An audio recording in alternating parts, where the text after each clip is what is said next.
Hi everyone, Pradhan from Barr Gazetas. Similar to David, we've been early adopters of VU.CITY since sort of 2018, 2019. We were first introduced to it, believe it or not, through local authority. So we had a project in City of London, and the city were, the first thing they asked in the pre-app was, can you put it into VU.CITY? And we're like, what is it? So we obviously reached out, had a lovely tour of how the program works, and we were sort of blown away originally because we sort of didn't know this sort of program existed. As David mentioned, and other speakers mentioned, that you would usually buy a 3D map. We'd then look at tons of iOS data or policy information, and it would be a minefield, and I'd have like 10 part ones and part two assistants trying to figure out what's going on. So I think the biggest thing for us, at the practice, has been speed of workflow and time saved. And I think that's a big thing for us. We all spend a lot of time. At the end of the day, as architects, we want to design, and that's our focus. We don't want to be spending too much time on policies and all that sort of stuff. So we want to get that information as quickly as possible. So that's really been the big thing. And what the project that I wanted to talk about today was Holbein Garden. So this was a interesting project. It was a 1980s classic brick and block building. It was for Grosvenor, one of our clients, and we got set a really high ambition from them to make it the most sustainable building in London. It's not very easy right at the moment, and everyone wants to do that at the moment as well. So we had quite high benchmarks, and the question is, how can we achieve that? And for us, it was all about trying to assess what was there. So it's just off Sloane Square, and we had to assess where it could sit. So a lot of it was analysis at the beginning. We were on the periphery of Westminster and RBKC, so it sat within RBKC's borough. And first thing, like many other people, will look at listed buildings. Are we close to them? What borough do we sit in? Flood risks. Weirdly, we found out that we were sat on top of a river, which we did not know about. So I think for us, as I said earlier, the first few things that we look at is the information. And because you've got all of the data layers and all of the transport layers that you can access quite easily, it's a really quick analysis that we can do very quickly. Within a couple of hours, we can just take a couple of screenshots and layer it. And I think that's a really big thing for us, that we can quickly do, probably like you would as a part one analysis. You'd get to do that very quickly, and you can get a good idea of what you want to achieve. In terms of the building, we had 4 key moves. One of it was to reposition the entrance. We wanted to redo the landscaping at the front. We wanted to add height, like many developers would want to. And we also wanted to introduce sort of cycling facilities. So these were the 4 key moves, and probably the 2 key elements that were really important in terms of using VU.CITY was the height that we wanted to add, and secondly, it was the changes that we wanted to do to the entrance.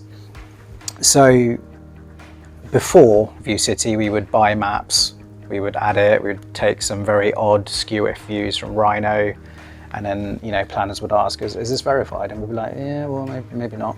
And then we'd have to spend a ridiculous amount of money with a CGI company to create these verified views. And I think for us, the big change has been that we can do that with a greater efficiency. And I think it's also been mentioned previously about accuracy as well. We know that every couple of years, even more than that, you're flying over London and you're updating your model. So that helps us a lot. So we could confidently say to RBKC here that we're adding mass to this building, but we're doing it in a fairly sensitive way. And we quickly found out that the neighbouring residents have quite strong opinions about our building.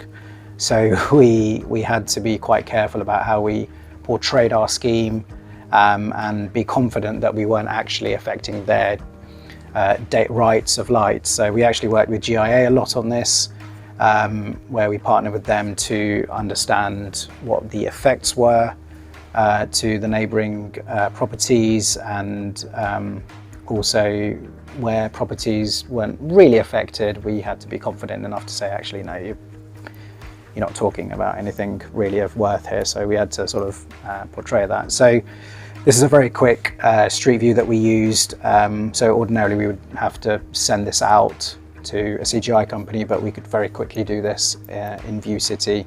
So on the left-hand side, you'll see an existing or pre-existing photo of Holbein, which looks like a bit of a transformer head right at the top.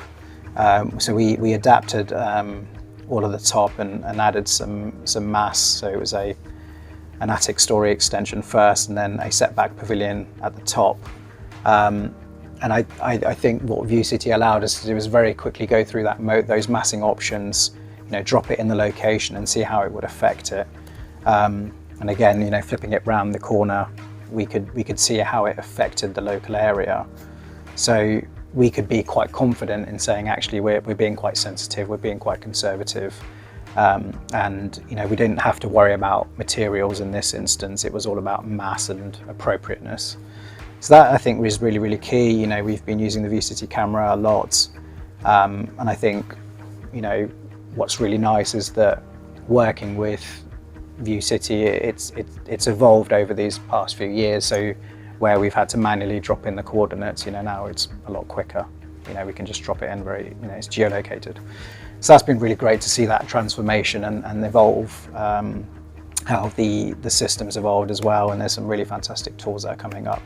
One of the great ones recently was the creating mass within the actual model itself. So I've got a project now in Southwark, just opposite London Bridge, and I need to know, it's quite a boring one, but I need to know if my plant enclosure, which is getting much bigger, was actually in the views of St Paul's. So I could very quickly mass it up within the model and take some screenshots, send it to my planning consultant and go, look, is this going to be an issue or not? And they go, actually, it's fine.